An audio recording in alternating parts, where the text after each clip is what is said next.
வாங்குறீங்கல்ல, அடி சின்ன வயசுல வாங்கலாங்க, ஒரு வயசுக்கு அப்புறம் வாங்குறது ரொம்ப வலிக்குங்க. பெண்களுக்கு அது உண்டு. எவ்வளவு வலி அப்படிங்கிறதுக்காக இந்த கதையை சொல்றேன். ஒருத்தன் இருந்தான், டெய்லி குஷிட்டு வந்து கொண்டாடி அடிப்பான். அவன் ஒரு நாள் நைட் ஷோ பார்த்துட்டு சைக்கிள்ல வரான். போலீஸ் பிடிச்சிருச்சு. கையில் அவங்ககிட்ட டிக்கெட் இல்லை. பொல்லேர்னு அடிச்சு ஸ்டேஷன் கூட்டு போயிடுச்சு.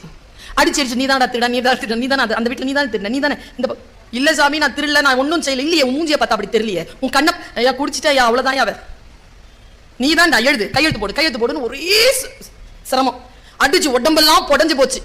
4:30 மணி வரைக்கும் வச்சு அடிச்சிருக்காங்க. அப்புறமா இவன் தேர மாட்டான் போடா அப்படின்னு உடனே உடஞ்ச சைக்கிளை வச்சு சைக்கிள் உடச்சு கொடுத்துட்டான்.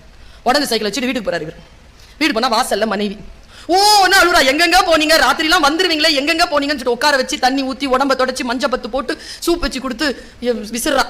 தூங்குறான் அவன். அடுத்த நாள்ல இருந்து அவன் பொண்டாட்டி அடிக்கிறத நிறுத்திட்டான்.